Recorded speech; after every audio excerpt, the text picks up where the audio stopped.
तो यार one piece का एपिसोड 1086 पर आ चुका है। तो बिना टाइम वेस्ट किए चलो वीडियो शुरू करते हैं। तो यार इस पर शुरू करने से पहले दो इंपॉर्टेंट चीज़ें सुन लो जो कि ओडा की तरफ से आई हैं। ओडा ने हम सबको एक बहुत ही फनी में रिप्लाई दिया है। ओडा बोलता है कि through even if you read from here on it's totally okay after all from here on we are getting to the One Piece. यानी ओडा बोलता है कि हम लोग मांगा को जो भी इस तरीके से रीड कर रहे हैं और जहाँ से रीड कर रहे हैं ये उसके लिए बिल्कुल ओके है, क्योंकि हम लोग साथ में भी वन पीस की तरफ पहुँच रहे हैं। यानी ओडा टोटलेस मैसेज ये बताना चाहता है कि वन पीस अब धीरे धीरे अपने एंड की तरफ बढ़ रहा है। तो अब चलो आओ उसके मैसेज को और आगे पढ़ते हैं। और आगे ओडा यह बोलता है कि I will be drawing every single secret in this world I have been hiding up until now. It will be fun, please fasten your seat belt, I look forward for it, Eiichiro Oda. यानी Oda बोलता कि आज तक मैंने जितने भी secrets बना के रखे हैं, आप लोगों से छुपा के रखे हैं, अब टाइम आ चुका है हर एक सीक्रेट को रिवील करने का। और ये प्रोसेस बहुत ज़्यादा मज़ेदार होगा, तो वन पीस में के साथ जुड़े रहो। अब भाई तुम बोलोगे दूसरी न्यूज़ क्या है, तो दूसरी न्यूज़ ये है कि वन पीस जा चुका है ब्रेक पे, यानी कि 4 वीक्स यानी कि 1 मंथ का ब्रेक है। पर टेंशन नहीं लो, ये कोई हेल्थ रिलेटेड ब्रेक नहीं है, बस आगे के एपिसोड्स को ड्रॉ करने के लिए लिया गया है। अब बढ़ते हैं एपिसोड में आगे। इस एपिसोड में सबसे ज़्यादा इंपॉर्टेंस 5 एल्डर्स यानी कि गोरोसेई को मिलने वाला है। और इस एपिसोड में हमें इन सभी 5 गोरोसेई के नाम पता चलेंगे, पावर्स पता चलेंगे, और ये आखिर इतने ज़्यादा मिस्टीरियस कैरेक्टर क्यों हैं ये भी पता चलेगा। इस एपिसोड में हमें 5 गोरोसेई के फैमिली नेम्स भी पता चलेंगे। और सबसे इंटरेस्टिंग बात तो ये है कि इस एपिसोड में हमें ईमू का फैमिली नेम भी पता चलने वाला है। और यहाँ जितने गोरोसेई है यानी कि जो 5 एल्डर्स हैं उन सबको एक टाइटल दिया गया है, टाइटल ऑफ वॉरियर गॉड्स। और जितने भी हमारे पास 5 गोरोसेई हैं उन सभी के नाम जो है वो लगभग सोलर सिस्टम के प्लैनेट से मिलते जुलते हैं।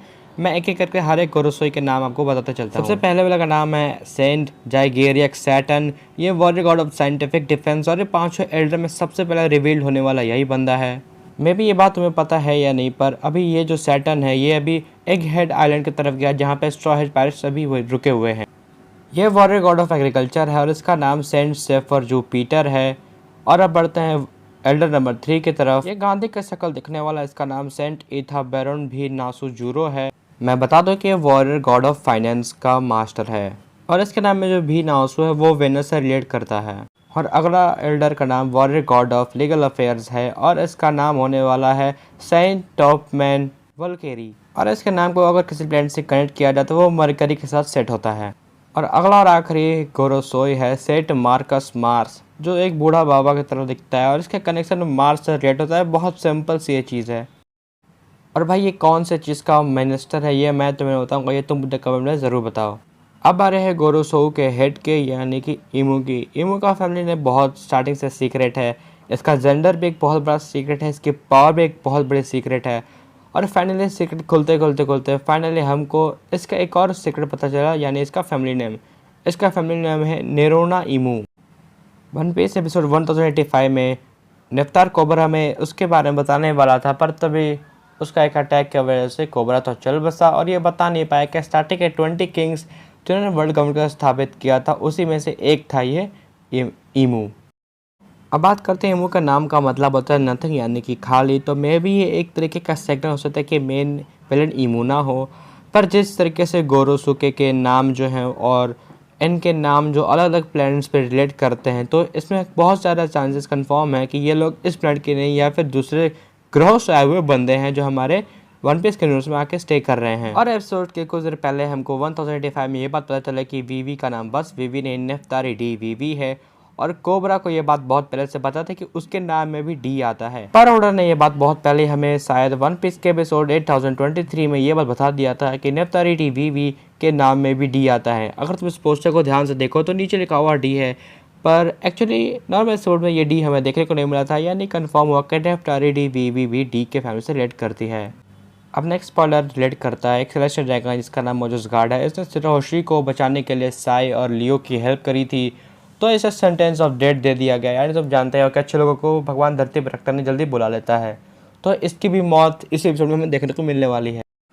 और एक खास बात कि उसको सेंटेंस ऑफ डेथ देने वाला कोई नहीं, उनका हेड होने वाला है या होली नाइट्स का हेड होने वाला है। और तुमको मुझको इस सारे लोगों की बात पता है कि होली नाइट्स का हेड कोई और फिनलैंड फैमिली का ही कोई मेंबर हो सकता है या फिर इनडायरेक्टली शैंक्स भी हो सकता है। पर मैं बात तुमको पहले ही बोल रहा हूँ कि सैंक्स वहाँ नहीं होगा। सैंक्स का कोई ट्विन ब्रदर हो सकता है या फिर उसके कोई फैमिली से रिलेट कर सकता है। भले ही उन लोगों का स्टाइल देखो, शेडोज मैच करोगे तो सेम आएंगे। उसके हाथ में यहाँ तक ये शॉर्ड है वो भी एकदम कॉपी टू कॉपी है। अगर दोनों की परछाई मिला के देखो तो लगता भी नहीं है कि वो दोनों कोई अलग अलग आदमी, एक ही आदमी है। पर एक्चुअली वहाँ वो सैंक्स नहीं है। सैंक्स का कोई ट्विन ब्रदर हो सकता है या फिर सैंक्स का वो फादर हो सकता है। और जब से होली नाइट रिलीज हुआ है तब से लोग सैंक्स को गॉड्स नाइट भी बोल रहे हैं या फिर वॉर गॉड बोल रहे हैं, जो कि बिल्कुल भी सही नहीं है। सैंक्स पायरेट था, है और पायरेट ही रहेगा। भले ही यहाँ पे तुम सैंक्स और उस होली नाइट के लीडर की स्वॉर्ड देखो, वो देखने से तो एकदम कॉपी टू कॉपी लग रही है, पर वो ग्रिफिन नहीं हो सकती है। तो मे बी वहाँ पे शायद सैंक्स हो भी सकता है, नहीं भी हो सकता है। पर ज़्यादा टेंशन नहीं लो, चलो अब हम चलते हैं सीधे थ्योरी टाइम की तरफ। मैं वहाँ तुमको बताता हूँ कि क्यों वो सैंक्स नहीं हो सकता। वीडियो अगर इंटरेस्टिंग लग रही है और यहाँ तक तुम पहुँच चुके तो चैनल को सब्सक्राइब करो यार। हम सभी लोगों ने सैंक्स को एल्विस से बात करते हुए देखा था एपिसोड नंबर 907 में।